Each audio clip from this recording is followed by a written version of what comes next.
Welcome back, everybody, to another episode of the Resilient Mind podcast with Andrew and Steve. I'm Steve Nathanson with my good friend, Andrew Marangoni. Andrew, how are you doing, my friend? Fantastic. Good morning, Steve. Good morning. Good morning. I'm excited for today because we have a very special guest on, Amber Kivett, and I'm grateful, Amber, that you are willing to be a part of this podcast with us. And I'm truly excited to hear the conversation that we're going to have and what you're going to share today. So let me, without further ado, allow you to introduce yourself and let our listeners learn a little bit more about you, if you will. Awesome, Steve. Thank you so much for having me. Thank you, Andrew, for allowing me to be part of your journey here today. My name is Amber Kivett. I live in Indianapolis, Indiana, about 30 minutes from the airport. My background is I like to call myself a hybrid coach in sports performance, sports medicine, and massage bodywork, but also mindset, I call it mental game training. Yeah. But yeah, I'm in my early 40s and I'm a graduate of Purdue in sports medicine, exercise science. And just, it's interesting how I started my journey years ago, back in 2002, thinking that I wanted to have this specific dream of falling into the norm in sports medicine. And adversity knocked on my door and took me down a completely different path that I didn't expect, but along the way gave me a great gift that I didn't expect coming. So I'm excited to share all that with you guys. Yeah. And actually, to that point, maybe I'm jumping the gun, but would you mind sharing what you do now currently? Because you have an amazing facility. So I want to make sure that we get that opportunity to talk about that. Sure, yeah. So part of my problem that happened back in 2005, I was struck by a motor vehicle and was sandwiched between two of those vehicles and suffered 8 spinal injuries. Along with that, had head trauma and immediately experienced the onset of fibromyalgia. And so it took me about 2 years to learn to walk again. And I was taking about 21 pills a day that were prescribed to me because I was kind of an experimental study, since they didn't know really anything about a lot of the concussion protocols that we use nowadays and autoimmune disease that we deal with a lot now. A lot of the drugs that came about during that time, they really didn't know much about how to use them off label. So I was kind of a guinea pig without even realizing it at the time, until I started developing some other symptoms of overdose and just, lost short-term memory, a lot of different things. But long story short, I ended up in kind of terminating my medical practitioners, doctors who were not really recognizing what I wanted in my life, as opposed to being a number. They were not treating me as an individual. And so I sought out Eastern medicine and found an Asian physician to work with me on acupuncture and cupping and herbal detox and just getting my systems running at optimal levels. Found a chiropractor who worked with professional athletes and really did a lot more manipulation and manual therapy than just your traditional adjustments. And then I hired a massage therapist 2 hours every week to move the fluid in my body because I could not move. And then I hired a psychologist to learn how to manage the mental process of recovery associated with trauma and injury. And I guess I overcame the odds in some ways, but at the same time, in order to understand the body from the inside out, truly mind, body, and spirits, I healed myself over the period of that 2 years. And as soon as the manual practice laws changed for certified athletic trainers, I went and specialized in everything that healed me. And so now my niche is instant pain relief. So I provide treatments I've created my own system, which is referred to as KIPRS, Kivett Instant Pain Relief Systems. And every day I see clients who are in a lot of pain, mentally or physically or emotionally, and I can provide them instant pain relief, and it's a guaranteed relief on some level, or they don't pay for my service. So, and what's really unique about it is it's in my facility next door to my house. So I live in the middle of nowhere on a cattle farm, and my facility is about 4,000 square feet. And we have just invested a chunk of change into it during the pandemic, because the pandemic brought more people to our door than we anticipated. So yeah, in the last 2 years, I've taken on 300 new clients one-on-one. So it's been truly a gift in itself that I did not see coming. And I didn't realize probably until about 5 years ago how powerful the gift really was, because I just thought, oh, this is how it's supposed to be for everybody. And just realized that, that so many people were going to a lot of different specialists and not getting results. And I was the end of the rope for them. And I was able to turn their life around. So it truly has been game changer, but a lot of spirit and a lot of God put into the whole process. Yeah. And the facility is gorgeous, by the way. It is. I'm I proud know, of it. yeah, I haven't had the opportunity to see it in person, but the pictures they're phenomenal. And I'm Yeah. so thankful to have someone like you on this show. I apologize that I can't stop gushing over it because there's so much value in having someone like you to be able to serve as that guide for people, to help them do something that we often neglect. With athletes, your head's going to shake Mhm. absolutely when I say this, but it's the hardest thing for people to rest and recover and actually to Yep. help themselves overcome pains and trauma that they have. Absolutely. And so your system that you have is something that it's unique. The KIPRS system it's phenomenal, and it's something that's incredibly valuable. And I'm so thankful that you're sharing that with the world. I Thank you. truly am. And you're talking about, actually, the main thing we talk about on this program is harnessing the power of thought and communication to be resilient, right? The resilient mind.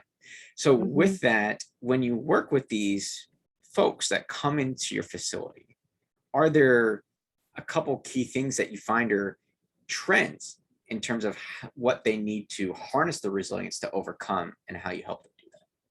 Absolutely. So the really cool thing about my facility is I'm working with individuals starting at the age of like 6 or 7, Mm. all the way up to the age of 80 or 90. And some of those individuals are not athletes. They're just everyday common individuals. And I say it like that because athletes carry so many different pressures that most people don't realize. Um, but we all carry a lot of the same pressures. It's just coming from a different direction. It has been a very powerful year in that because of the pandemic and so much isolation and not being able to do what people want to do for the point of stress relief, especially athletes. It has been a record year for seeing suicidal cases. Mm. And I'm not talking about suicidal cases in high school, but I'm talking about D1 athletes who are on the edge of, taking the leap that they don't need to be Yeah. taking because they are quiet. Most everybody is a silent sufferer.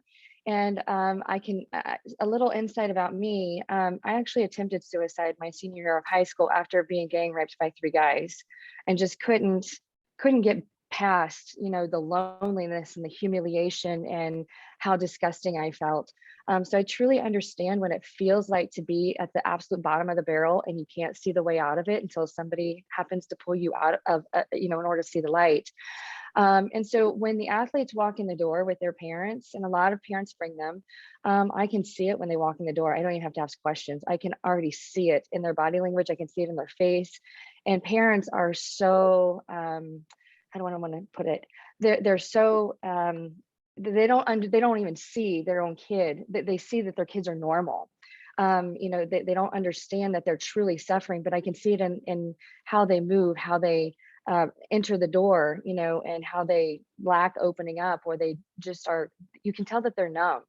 And I think the biggest challenge that we have seen, especially in the last year, and it happens whether you have an injury or not, one thing that's really important to understand, all physical injuries have an emotional underlying of pain.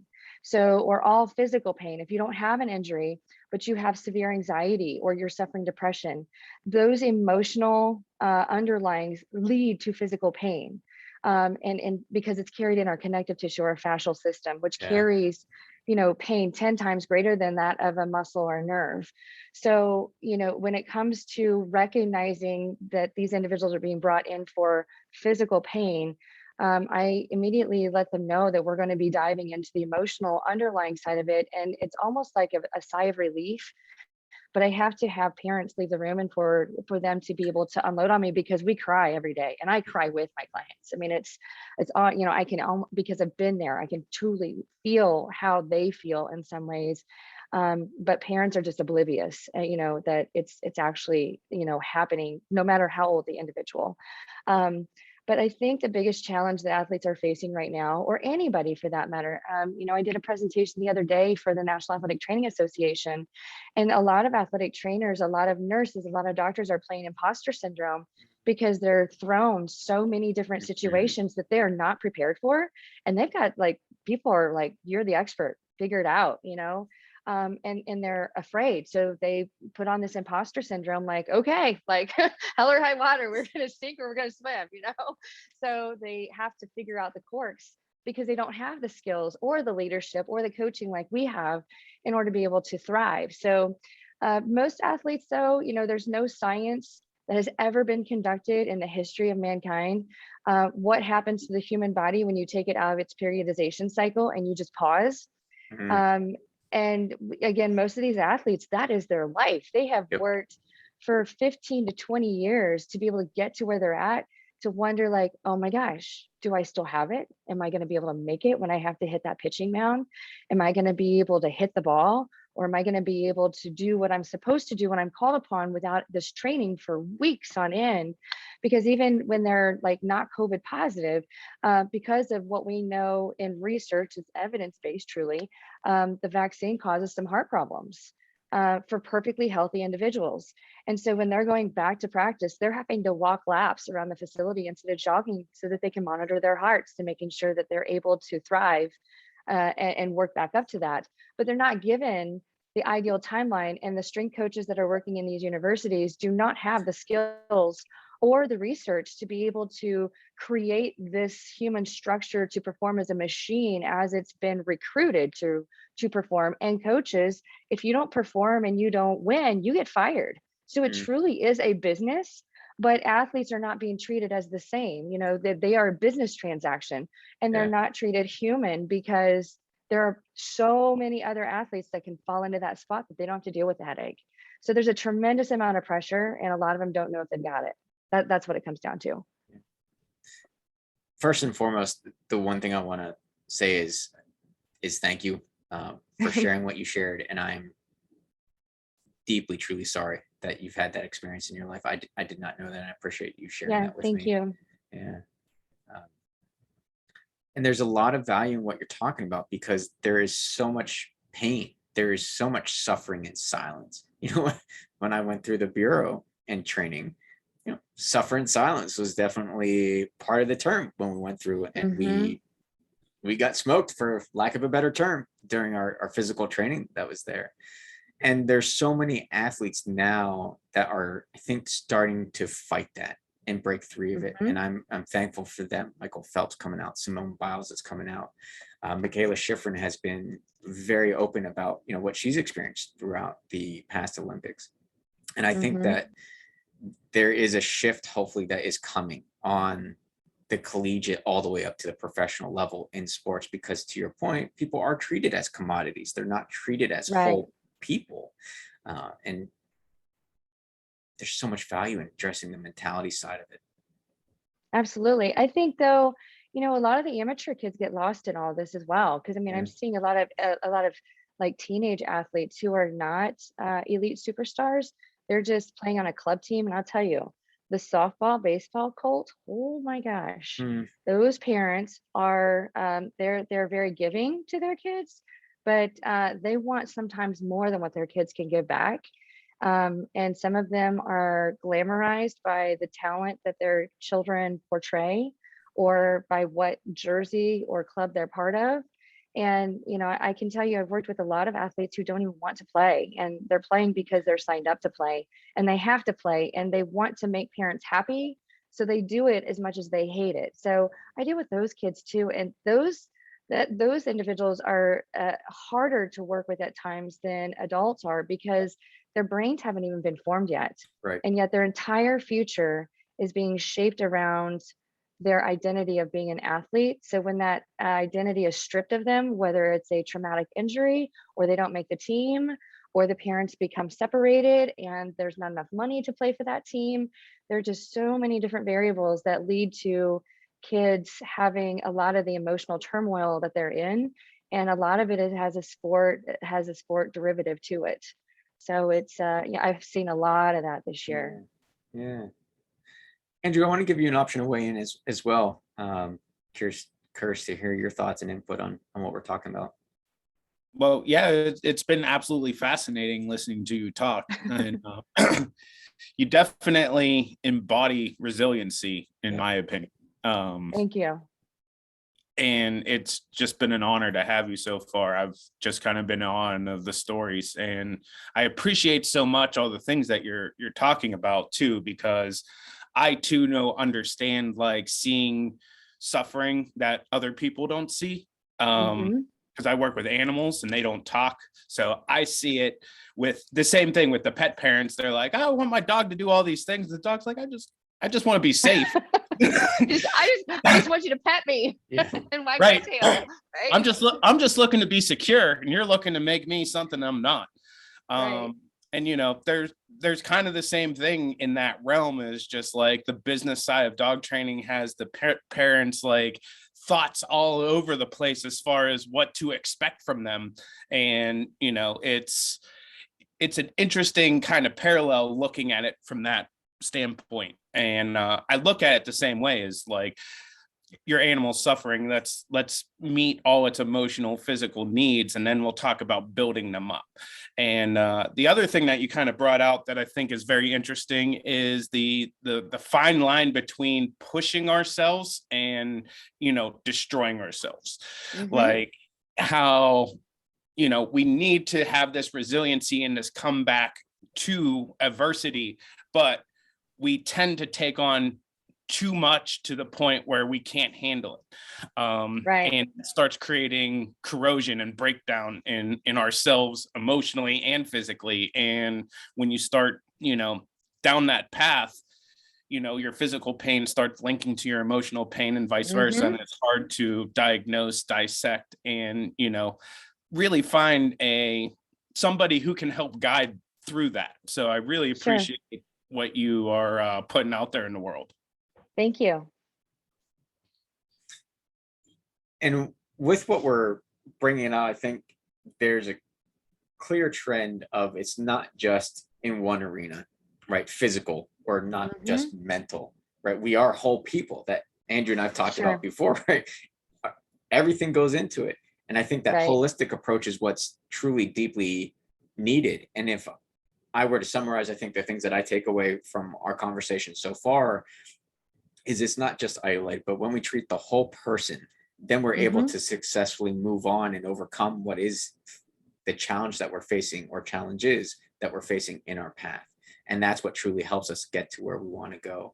And it's okay to ask for help as well. I think that's one other important thing, is because we feel like we have to do everything ourselves, or it is on just us and we have to suffer in silence. No one else can understand.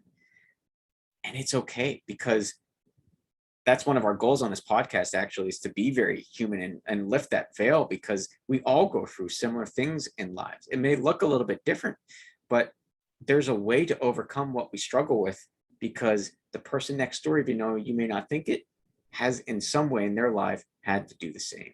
And there's power in that connection. Absolutely. There's a couple of quotes that I like to share with my clients when they walk in. We are spiritual beings living a human life, as opposed to human beings living a spiritual life. So when it comes to, some of our mentors talking about legacy, how do you want to be remembered? Because your spirit continues on even after you're gone, as long as you choose to see it that way. If you choose to see yourself being a human being living a spiritual life, then the spirit is lost if you haven't really truly lived.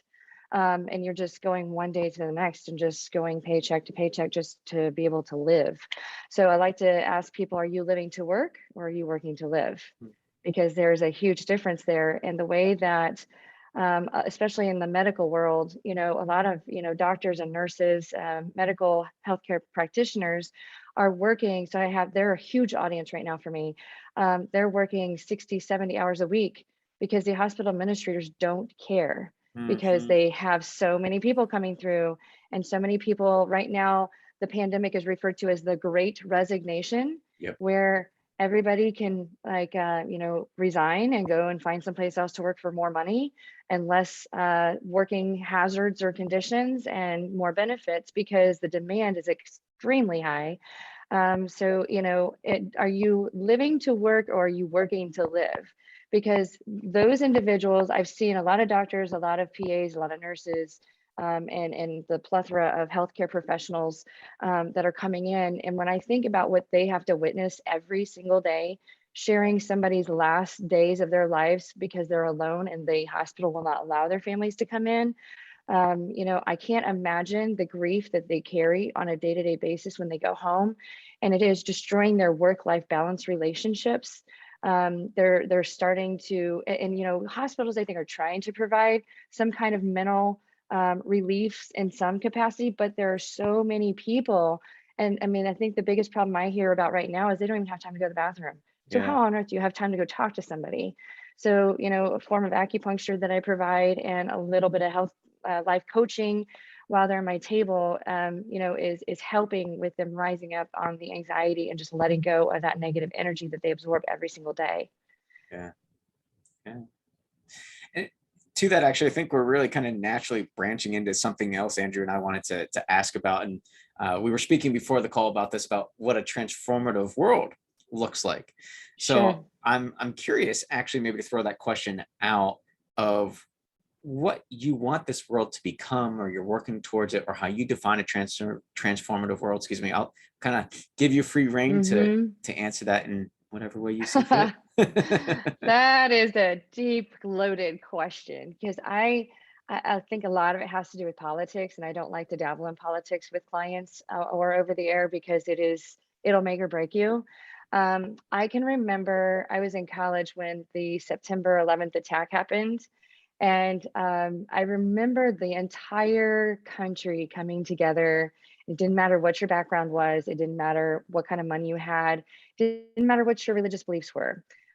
Everybody came together to help and to support and to hug and high five. And it was a scary time, but it was a really kind of a thriving time all in the same, because for the first time, so many people weren't judged when a lot of clarity came out over what the underlying source of that attack really was from the standpoint that we understand it. Whereas now there's so much separation and division.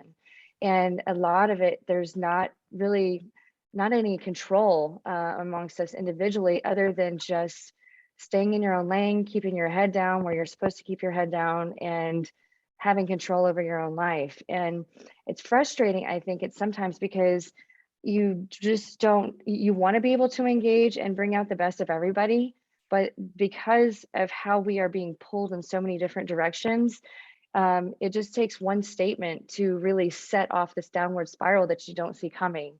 So I think a transformed world for me is just everybody being positive in their own world. And yeah, if you need to stay in your own lane, you do you, and you support the journeys of others. And I think that there's truly only one judge in this world, and it's God. And I am a firm believer of that. And so for that reason, a lot of people that come from different walks of life. I do not judge anybody that walks through my life unless they do me wrong. If they do me wrong, then we've crossed a line. And I've had some of those that have come through in the last year, just very narcissistic individuals. And I don't see it when they walk in the door necessarily, but I can feel it as it comes on. And I think for me, I just have to do what I can to steer clear of that negative energy, as we are always, talking energy vampires. You give and you give and you give, and they never give anything back, and they just suck the life out of you. And I think we have a lot of those kind of people because of the selfishness, and because, people want so much for themselves, but they don't want to work for it. So they're entitled. And we all have a dream, or actually it's kind of weird. I've had some clients that I ask them, what do you dream of? And the individuals that come in by generation. So if I've got somebody who is in their 70s, especially a 70-year-old female, I'll ask her, be like, hey, do you ever dream and just create an imagination? Because those individuals are suffering just as much as anybody. And she says, I've never been allowed to dream. And I'm like, what do you mean you've never been allowed to dream? Because that's a personal choice. Nobody knows if you're dreaming or you're not dreaming. She's like, I've never been promoted to dream. And I'm like, well, let's dream. Like, if you could do anything tomorrow, you have, like, money is no issue, location is no issue, health is not an issue. If you could go do anything you wanted to do tomorrow, what would it be? And let's just create a list, and let's start tapping into getting there the easiest way possible, to at least be able to touch it without actually going there. Let's figure out a way to get there, even if we have to use our imagination and just pretend. But so many people don't dream because they're fighting. And when they're fighting, it's really hard to just imagine what could be instead of just trying to survive and stay on the life raft, or trying to, as my husband says, rearranging the deck chairs on the Titanic before it sinks. You know, we're just all in a state of reaction, as opposed to just truly embracing the miracles that happen in everything that happens within us every single day. And so I try and bring out that perspective with my clients. And when they see it from a different angle, it's like, oh, life really isn't that bad. And I'm like, I know, like you truly have control over what you think about, but people just don't think about it. Yeah. Yeah. And you know, at the core, I think there's the core philosophy, and I'll share my vision with you because I think it's very similar, right? It's to foster a world in which we treat each other respectfully, inspire each other to be great, and follow our hearts. And Absolutely. yeah, and it's embracing, right, that we all have the absolute right to be who we are and believe what we believe, free of prejudice, discrimination, and injustice. However, in living that right, we do not have the ability to infringe upon someone else's ability to do the same. Is how I characterize it. And you're adding a phenomenal point to it. It is very different generationally because we are groomed by our experiences as well, right? You know, nature versus nurture. I think it's a combination of the both. And I was watching actually a phenomenal documentary that NBC did, and they were talking about the 1996 Atlanta Olympics and just the pure incredible success that women had at that Olympics and the history of it. And for those who are unfamiliar, perhaps because we've grown up with a phenomenal culture right now of women's sports in this country, it wasn't always that way. And Title IX, you know, was legislation that really opened that up and actually started to give women a fair shake to be able to compete in organized sports. And if you start through that progression of talking to women who perhaps were in the 1920s, let's say, they may not said, I can't dream. I can't even see that it's possible, right? I'm not allowed to do that. And then when you start looking at how it progresses, and you've got people like Mia Hamm, right, who's phenomenal soccer player. She started to really be able to explore and benefit from what was put in place by Title IX. And then you fast forward and you see people who, because she idolized, I don't want to misquote her, right? But she's looking at more of professional male athletes, let's say, right, in that generation. And then you fast forward to people now are looking up, I want to be Mia Hamm, right? And they look up to that generation because we've laid that foundation. So my long-winded point is it does differ generationally, and that recognition can help us understand how to best do what you do and shift and be able to open up and accept and be able to dream and put action into place based on it from that base recognition of, I may have grown up in a different era where things I perhaps take for granted that weren't always that way. Absolutely. I think to your point as well, you know, one of the things, especially if I've got troubled kids that come in, because, you know, a lot of the suicidal kids, if they've already attempted, they are just really lost, and they're very angry and they're very sad. But I also have, you know, the adults who are coming in who are frustrated and they're going through separation issues because, of course, the divorce rate is over 50% right now. And, you know, so that plays a huge tie into everything. What I talk to with the individuals, one thing that I remember being in college, I remember when I was trying to figure out who I needed to be in the spotlight, because being in sports medicine, you are in the spotlight on this, you know, if somebody goes down on a football field, you've got hundreds of fans assessing every single move you make. Yeah. So how you act, how you treat others, and keeping composure, even when you're really pissed off at the world, you have to keep composure under pressure, because you don't know who is going to rip you apart on camera or come back, you know, 6 months later and be like, well, you should have done this different because you didn't. This is the outcome.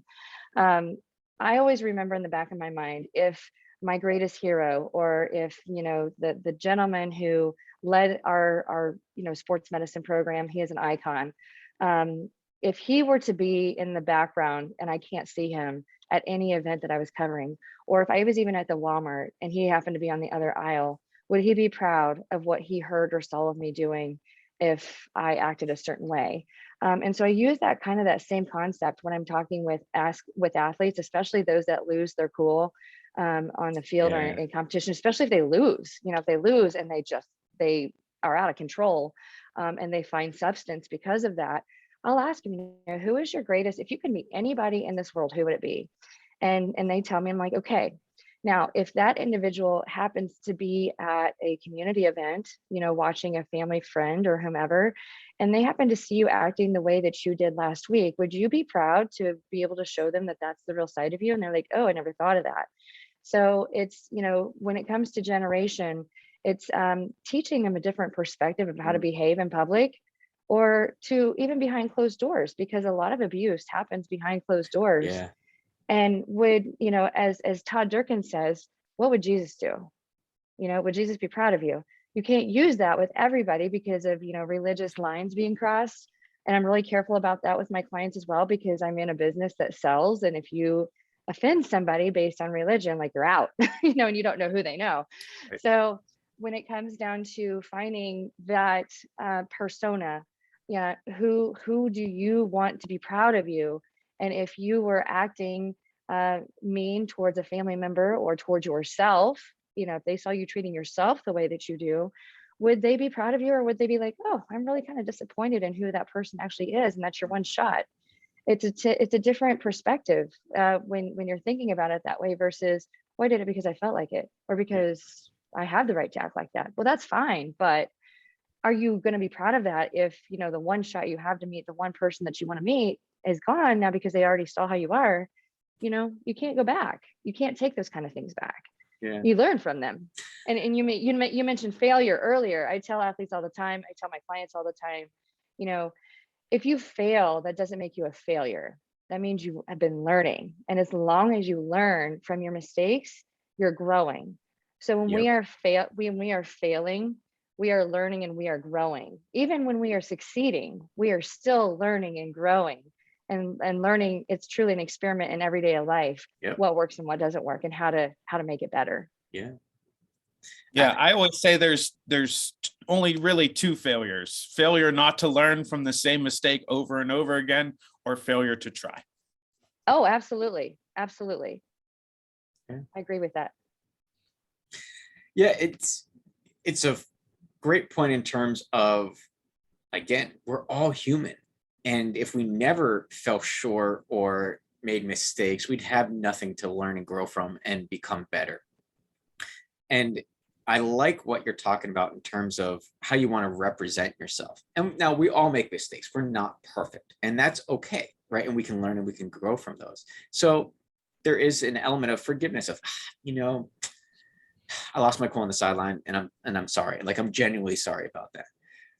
To your point, what I see is, even if you're a phenomenal talent, say as a professional athlete, if you show a consistent, pattern of behavior over time that does, say, berate people or loses their cool, that's the element that I think, for me, detracts away from them as role models, because that's what they are, no matter if they, Mhm. you know, Yep. want that role or not. Unfortunately, because they're put in that limelight, they become those role models for kids, and it can perpetuate that kind of culture and cycle. So I think there is worth in being able to help them step back from that. But that's one of the hardest things for people to do, is look at themselves and go, what have I done that's contributed to this? Mhm. What am I doing that's maybe leading to something that I don't like? It is really hard for people to have that introspection. Oh yeah, because you have to recognize you have a weakness, and nobody wants to recognize they're weak. I call them growth But areas, by the way. yes, but as we know, you know, I could bring in an entire team. I did this. This was really cool, a situation. I had a coach, or I have a coach. She really advocates for a lot of what I do, and she brought her entire team out right before the, I think it's the regional championship match for her team. And or actually, take it back, it was a sectional championship. Okay. She brought them in the night before because it was fall break, and she wanted to keep them kind of in line so that they can go out and be rowdy, right? Routine. Yeah. So she brings them in, and I've never met, you know, majority of these girls, but I called every one of them out. We sat in a circle, and the way I started this team bonding event was, I'm like, okay, guys, you know, my name is Amber Kivett, and I shared with them, you know, this is what I do, and this is my greatest weakness. Now, I want you to tell me what your name is, what position you play, and I want to know what your greatest weakness is on the court, because you as a team are only as strong as your greatest weakness. and your weakest member in mindset. So we need to figure out how to battle through that adversity as an entire team.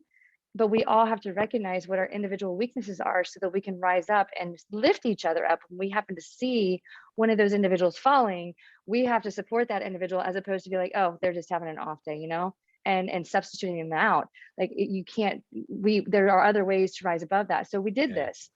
And it was really cool because so many of the girls didn't realize that their weaknesses were very similar. And it was very eye-opening because none of them had even recognized it. And then when I put the coaches on the spotlight and said, okay, coaches, you know, your team is only as strong as your fearless leaders, you know, so what is your weakness? And so as they were going around one by one, they would say, okay, my weakness is I don't know that I'm confident enough when the moment comes that I have to perform. Okay, so then I go back and teach them, and I've done this for a lot of gymnasts because gymnasts are under intense pressure. Yeah. How many hours have you practiced your entire life for this moment that's coming up? And then they tell me the thousands of hours, not hundreds, but the thousands of hours that they've prepared for this. And be like, okay, do you think your body knows what it's supposed to do? Oh, yeah, I guess it does. Okay, then stop thinking and just let it do it, you know, because your thinking process is the one thing holding you back. You just have to go with it and not hold back. And so as we were going around the room and going through all these different situations, it was just really cool to see the whole team come together from going to being in cliques beforehand to coming together. And then we go to the game the next day, and the team, the coach asked me to sit the bench as an honorary coach for this tournament so I could recognize the mental changes that are happening as they're unfolding. And as they're unfolding, I'm walking over to the team, you know, off to the sideline. I'm like, okay, I see where your mind's at right now. This is what we need to do.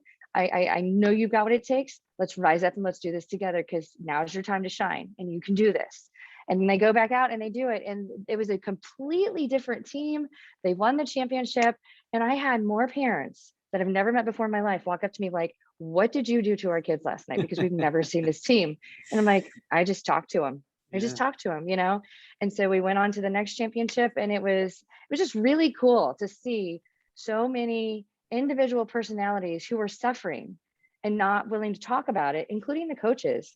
And then they go out and they release that pressure, and they all have coping strategies on how to rise up when the pressure is on, the greatest pressure of their season is on.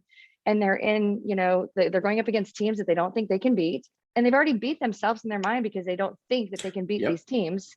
You know, so they've already defeated themselves. Their tension is already, you know, at a max. Their body cannot perform under that kind of pressure. And so to see it all unfold was just really, really cool. Yeah. Really, really cool. I love it because one of the most powerful phrases for me in the English language is you're not alone. And what's even more powerful than that is showing somebody that. And that's exactly what your exercise does. Yeah, it is. It's really, really cool. Yeah. Such good conversation. Andrew, I actually want to give you another opportunity to chime in though. Sorry, Andrew. Instead of just Amber and I stealing all the spotlight, my friend. So love to hear your thoughts. It's perfectly fine. You know, I'm enjoying myself just being part of the conversation. And you know, to touch on something that you said earlier about, you know, dreaming and thinking, is one of the things that actually really fascinates me is our ability to kind of dive into things based on what our beliefs are, or what's possible. And with the way that the world is going, I think more individuals in this world think more is possible than ever before.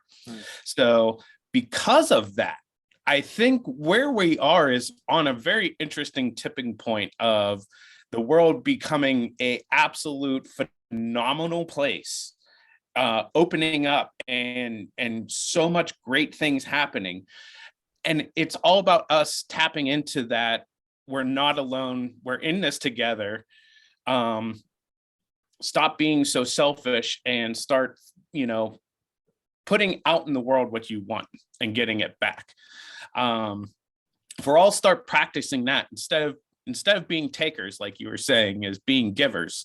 If everyone gives, there's more abundance in the world to receive, and that will lessen, you know, everything that's surrounding us. And I want to know how you could get the entire world into a moment of what's your weakness and how do we become a better team? Andrew, this is so crazy you mentioned this. So this is a quote that I mean, it's my quote. Greatness is not experienced by what you have. It is experienced and measured by what you give and share of your gifts to others. And the more that you give and share your gifts with others, the more it comes full circle when you least expect it, when you need it the most. So the answer to your question is we all have gifts within us. I don't think most people realize that, and they're not willing to look within themselves, what's right already within them. They're not willing to seek into that because it takes too much effort to actually look away from what everybody else is doing to looking into with themselves. They have to do the work. Yeah. And if people would just find their true gifts within themselves and share those with others without expectation, then I think it would all come full circle for everybody, because it would be more about giving and sharing versus about taking and being entitled and being, awarded or recognized or being put up on this pedestal. It comes back to, when we do the mind work and we're looking at all these different people, different generations, different backgrounds, different success levels, we look at celebrities, we look at professional athletes, we want to be like them. And I don't think most people realize, I work with professional athletes, I work with celebrities, they're all suffering exactly the same thing we as normal individuals feel too. Yep. But God forbid, if they screw up and they do something because they can't get out of that head trash, as we call it, they are ridiculed and ripped apart by what they wear, what they drive, what they say, because they're a little overweight or because they did their hair a certain way. I mean, you look at Drew Brees, right? Drew Brees didn't have hair on the top of his head for a while, and he decided to have that, that feature enhanced, and that's totally his business. And he looks phenomenal, and he's confident, and he loves himself that much better because it's probably something he'd been wanting for a long time. So he did it, but everybody is obsessing about it. Like, why? Why are we picking on somebody who just feels confident about being themselves?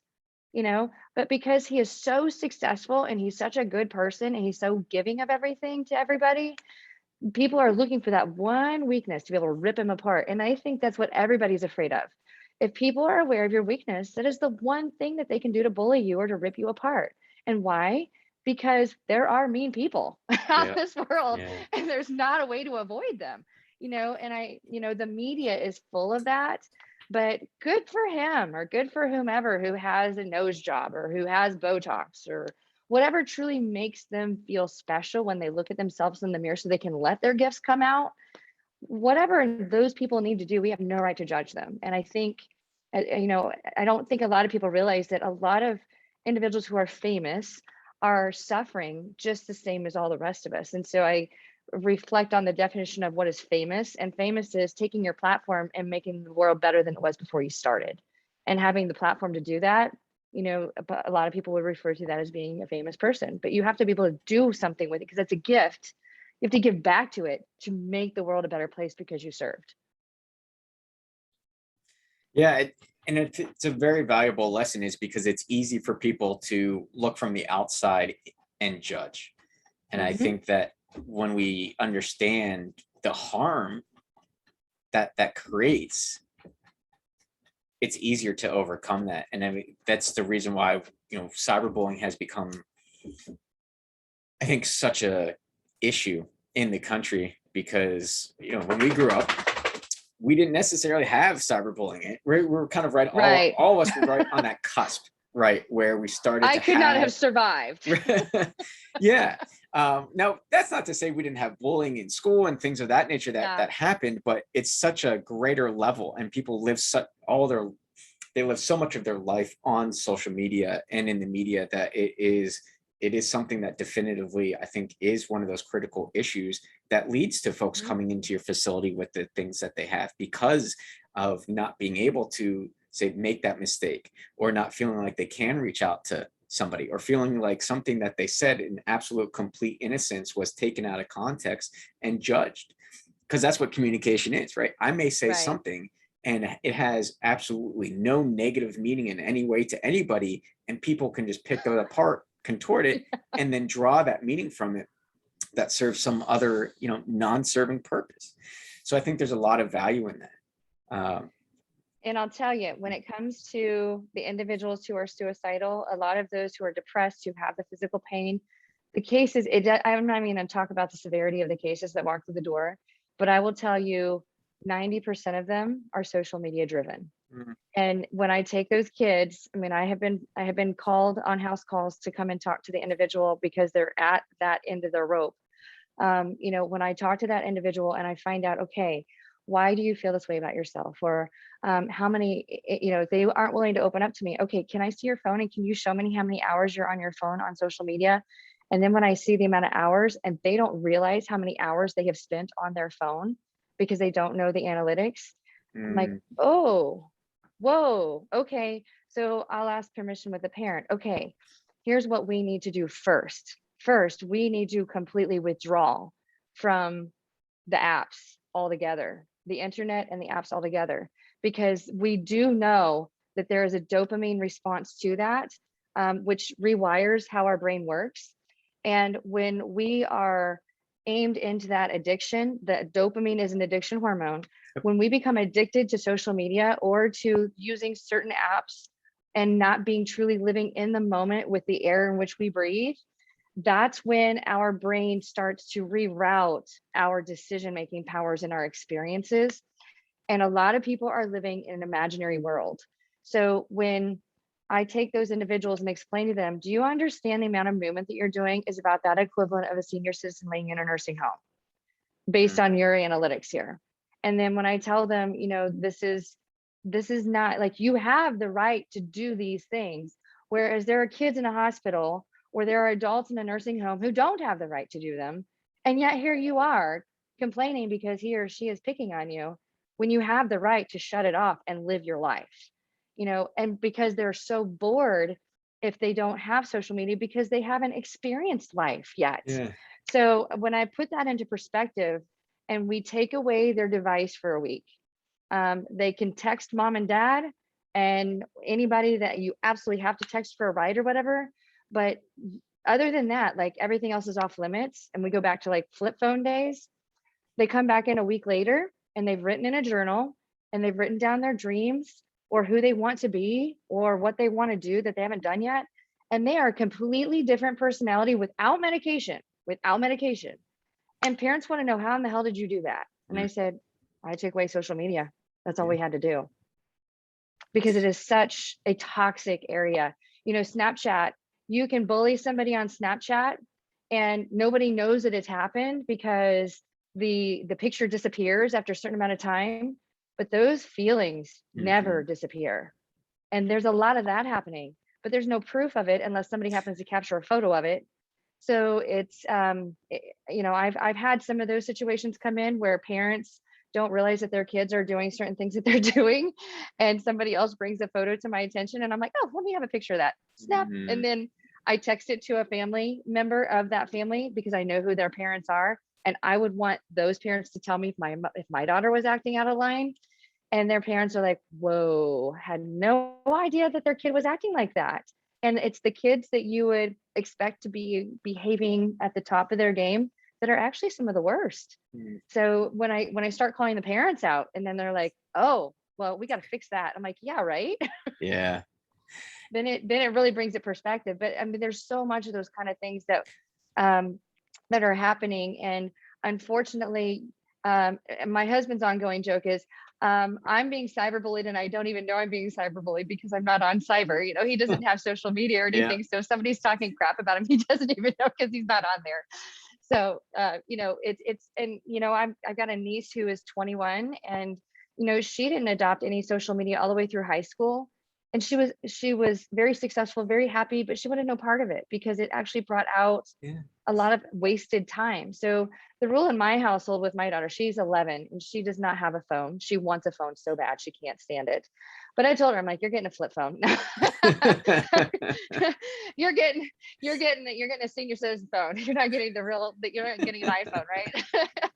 No, but I tell her all the time, if whatever you're watching on the internet, if you're not learning from it, then you're wasting your time and you're absolutely insulting God's time to you, because there are so many people who don't have this kind of time and you are wasting yours doing nothing to make your life better. So if Yeah. we're not making our life better by learning from others or from learning from certain things that we're doing, then we should not be wasting time with watching stupid things on YouTube that we're paying millions of dollars of like grown individuals to act like idiots. Like that's my big thing. Like you cannot waste time doing that, because I'm not going to contribute to them sitting around being idiots and attracting you as their customer. Like that's not, yeah. So it's everything has to be taught and learned. Yeah. And, actually, I think Andrew and I apologize for speaking for you, Andrew, but I think we'd love to have you on again, because there's a lot of things that you brought out that I really want to actually dig into. Just unfortunately, I think we're running out of time today to do it. Absolutely. But there's two universal truths I take away from that. The first of which is we naturally compare ourselves to others as human beings. And so when we see things on social media that are always upbeat and don't give us the peek behind the veil, it's easier to get down on ourselves. And then the second thing, is the other people in our lives influence us. That's very true. The thing about it is we actually have the ability to dictate how we let that influence affect us. So there's really valuable information in what you're bringing out. And, I'll share with you, I don't have a whole lot of social media presence outside of what I post for my company because of that. We have that ability to choose what we will let in and what we don't. So I think those were two phenomenal things actually to leave our audience with. And I don't want to forget to do this before we go. Amber, so incredible what you've been able to do and what you're accomplishing. And I want our folks who are listening to be able to get in touch with you, to be able to reach out. So how do they do that? Thank you. Yeah, so we just created a new website here recently, and it's kksmagik.com. Everything that I do, it kind of revolves around magic. Magic is anything positive that results from my influence with you, whether it's mental, physical, emotional, spiritual. So the website, kksmagic.com. And then any of the social media handles, I've tried to streamline all those. So if you just type in KKSMAGIK, you'll be able to find me, or you can find me by my name. And then for those who really need prompt service, if they don't find me through the website or they don't find me through the direct messaging and social media, I always give out my phone number, because you never know who's needing that lifeline. And we do offer a telemedicine benefit right now through our software platform.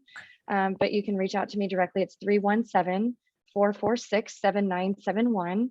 And I actually have a full-time athletic trainer on board.